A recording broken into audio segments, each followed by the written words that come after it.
એ લોકોને ગામ લોકોએ ચૂંટી અને અહીંયા ખુરશી ઉપર બેહાર્યા છે। એનું કારણ છે એમની મનમાની કે એમની મન ફાવે એમ કરવા માટે નહીં। જો એક સરપંચ પોતાનું પદ, સભ્ય પોતાનું પદ ના જાળવી શકતો હોય તો જેમ શિક્ષણ મંત્રીએ રાજીનામું આપ્યું એમ પોતાની સ્વૈચ્છિક રીતે જગ્યા ખાલી કરી અને રાજીનામું આપી દેવું જોઈએ, જેથી કરી ગામનો વિકાસ થાય। આ જુઓ,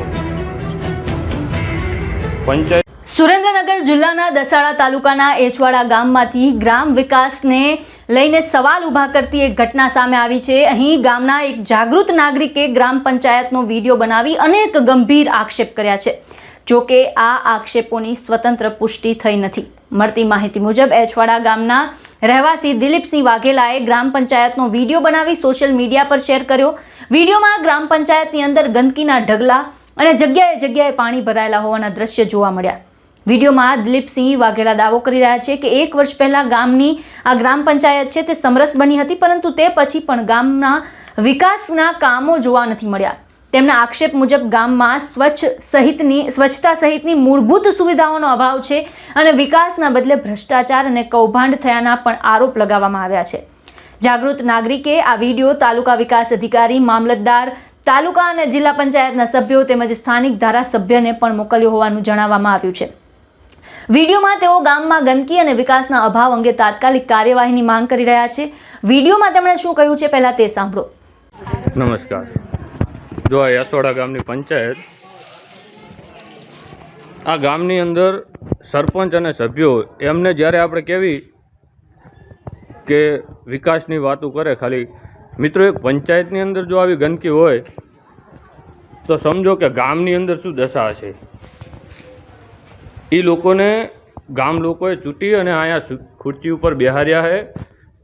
એનું કારણ છે એમની મનમાની કે એમની મન ફાવે એમ કરવા માટે નહીં।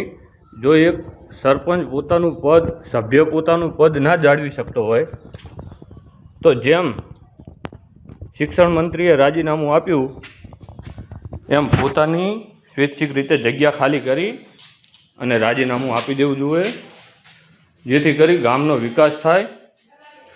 આ જુઓ, પંચાયતની અંદર પાણી છે। આ સિમેન્ટની થેલીઓ તમે જોઈ શકો છો। કોઈ ગરીબ માગે તો જાણે એમની મિલકત માગી લીધી હોય એમ કરે, પણ કોઈને એક થેલી આપશે નહીં। એટલે મહેરબાની કરી અને ખાલી વિકાસની વાતો ના કરો। વિકાસ જોવો હોય તો દેખાય। આ જુઓ, આ નાનામી જેને અર્થી કહેવાય। આ જુઓ, આ ચોમાસાની અંદર મિત્રો ખુલ્લા બોર્ડ।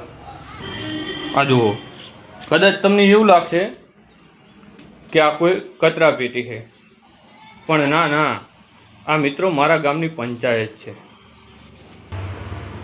અને પેલું નથી કહેતા કે જ્યાં સુધી તમે જાગશો નહીં ત્યાં સુધી તમને આ લોકો સુવિધાથી વંચિત રાખશે। આ જોઈ શકો છો તમે, આ દિવાલ પણ ધરાશય થઈ અને ટૂંક સમયમાં પડવાની તૈયારી છે। પણ છતાં ગામ અને ગામના સરપંચશ્રી તો બીજા નંબરની વાત છે, પણ ગામના સભ્યો પણ એવો જવાબ આપે છે કે અમે લોકો શું કરવી। તો એ બીજું તો કંઈ ના કરી શકે, પણ પોતાના પદ ઉપરથી સાઈડમાં થઈ જાય તો કોઈ બીજો સારો પ્રતિષ્ઠિત માણસ આવી અને ગામનો વિકાસ કરે। બાકી આ લોકો જ્યાં સુધી આવું બધું કરશે ત્યાં સુધી તો ગામની માઠી દશા જ છે। આ જગ્યા પહેલાં અમારા વડવાઓ આની અંદર પશુઓ પૂરતા। આ જુઓ, ઓપન શૌચાલય। જુઓ, 3 દિવસ પહેલાં આ મૂત્રડીની અંદર એક કૂતરું મરી ગયું હતું અને એની બોડી પણ બ્લાસ્ટ થઈ ગઈ હતી, છતાં પણ આ ગામ આંખું મેકી અને બેઠું હતું। કોઈ બાજુ બાવર ઉગ્યા છે ઉપર, કારણ કે ગામ છે એ ત્યાં પર ઉગી છે। આ જુઓ, પીપળ પણ ઉગી જાય છે। અરે ઓલી બાજુ પીપળ ઉપર। હાલ આ સમગ્ર મામલે ગ્રામ પંચાયત અથવા સંબંધિત અધિકારીઓ તરફથી કોઈ સત્તાવાર પ્રતિક્રિયા સામે નથી આવી। આક્ષેપોમાં કેટલું તથ્ય છે તે અંગે પણ સત્તાવાર તપાસ બાદ જ સ્પષ્ટતા થઈ શકે છે। જો તપાસમાં આક્ષેપો સાચા સાબિત થશે તો જવાબદારો સામે શું કાર્યવાહી થાય છે તેના પર હવે સૌની નજર રહેશે. આ સમગ્ર મુદ્દાને લઈને આપના શું વિચાર છે? આપના અભિપ્રાય અમને કમેન્ટ બોક્સમાં જણાવો અને તમામ ન્યૂઝ અપડેટ માટે, તમામ સમાચાર માટે અમારી સાથે જોડાયેલા રહો.